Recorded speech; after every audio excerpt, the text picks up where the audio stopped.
Thank you, Mr. Speaker. Well, George Orwell, when he wrote his book 1984, he coined a phrase, or what he called a language of newspeak or doublespeak, which was a language where you make the bad seem good, the inappropriate seem appropriate, and so it's really a language where you pretend that you are doing something wonderful when you're actually doing something to sabotage things. And this doublespeak would apply extraordinarily well. In fact, I think this whole Environmental Protection Authority bill is like a classic example of George Orwell's doublespeak. Because we see at the beginning it's called the Environmental Protection Agency. How fantastic. But then the the Environmental Protection Authority Bill. It's called the Environmental Protection... Wonderful. But then we flick over to the objectives and we find it doesn't even have an objective of protecting the environment. No, it is all about the efficient and effective management of the New Zealand environment, and that is a code.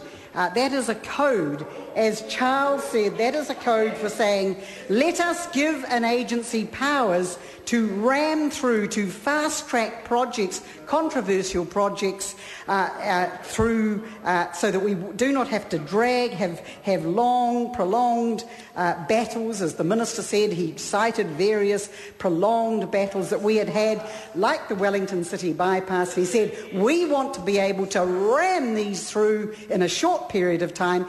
And, Mr. Speaker, this is what no one should be deceived about what this Environmental Protection Authority is about. There are two reasons alone, I believe, why the government has got rid of IRMA and set up this agency. The first one is it wanted to remove the autonomy that IRMA had. It had a degree of autonomy, and it wanted instead to ensure that it could set up an agency where the government, which lacked autonomy, and where the government could give directions to this agency. And that's what it does. It says under Section 7 of the Act, it must give effect, the Environmental Protection Agency must give effect to government policy when directed by the responsible minister. So in other words, it will enable the EPA to act as a rubber stamp for the government, because the government was annoyed that IRMA had a degree of autonomy, a degree of independence, which prevented it from giving it direction. So that's the first purpose of this bill. The second purpose is, as Charles Chauvel said, effectively to turn it into a national development agency to enable it to fast-track controversial projects. And the one that is most keen to fast-track and is doing so at the moment is ramming through the so-called roads of national significance, the motorways all around New Zealand, the $2 billion that we're spending on motorways at the very time when oil prices are escalating and when everyone is... So what we've basically done is the government, what it is doing is raiding the budget, the transport budgets for walking, of public transport, etc., and it wants to build these motorways around New Zealand. And the question is, it was worried that it would face opposition, and it needed a mechanism to ram through these projects like a great big juggernaut, just ram them through. And it was interesting, just a few nights ago in Hataitai, there was a public meeting to discuss the fact that part of this great huge motorway coming from Levin right through to the airport, it's going to have a 4-lane motorway dividing the lovely suburb of Hataitai. And I can tell you the residents of Hataitai, when they realised the government's plans, which are finally going to be released in May, that they're going to have this big motorway through their community, they were horrified. We had people from Kapiti saying how this road, this motorway that has been imposed on that community is devastating the community. The minister has come up with this particular motorway. He consulted the residents. They came up with an alternative. He completely ignored it, and he's just, the great big juggernaut is there. It is ramming this road through Kapiti, just causing chaos. But the problem is that under this new agency, the government will have the powers to fast track it, and this is what this is all about. Enabling the government to get its bulldozer through and not to be impeded by local communities which are implacably opposed to its plan. So no one should be under any illusion. Two purposes: to erode the independence of IRMA, to ensure that this so-called Environmental Protection Authority will be able to be a rubber stamp of the government, because it will be able to give directions, and the agency will have to give effect to a government policy when directed by the responsible minister. And the second point is to enable it to fast-track controversial projects. Now, I noticed that one of the things that's being transferred to the new agency is the Ozone Layer Protection Act.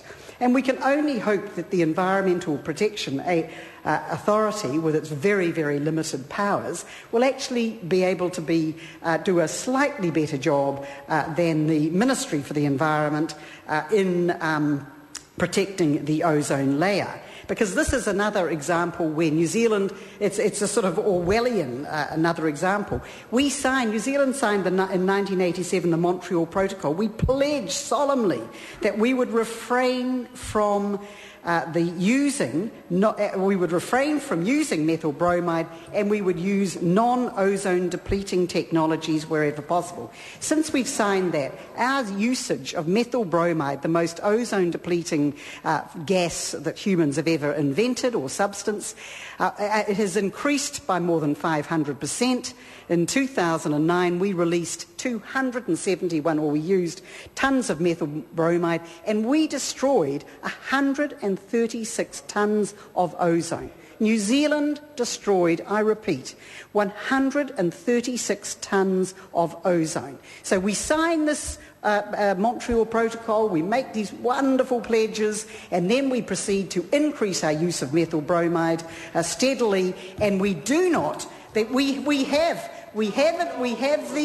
have these alternatives. We have a recapture technologies that we could be using, but no, the government IRMA, in fact, in this case, has not required us to use recapture technology. Instead, for another 10 years, we're going to be allowed to release the most ozone-depleting gas that humans have ever invented in this primitive way directly into the atmosphere. We're going to be able to continue to use our atmosphere as a sewer, and this is all in the name of implementing our solemn pledges under the Ozone Layer Protection Act. So we can only hope that when these functions are transferred to the EPA, they will be slightly more effective. But we know that they won't. Why won't they? Because the objectives of the agency are just to be efficient and effective management of New Zealand's environment. So that's a code for enabling the government to fast-track large projects such as building motorways around New Zealand. It has no objective to protect the environment. And, of course, it will be totally hamstrung because it will be required to give effect to government policy. It will be under the direction of the minister. It will be required to be a rubber stamp of the minister. And the only thing that what we previously had under IRMA, we had a degree of autonomy and which enabled it to try to be something of an independent protector of the environment. But this, unfortunately, will make it just a rubber stamp for the government. So New Zealanders should be under no illusion. This is an Orwellian piece of legislation. It won't unfortunately protect the environment. It won't be, as the Minister said, a world-class, what did he say, a world-class environmental system. We wish it would, but and for that reason, because it has such limited powers, such limited objectives, no autonomy, we will therefore be opposing this bill.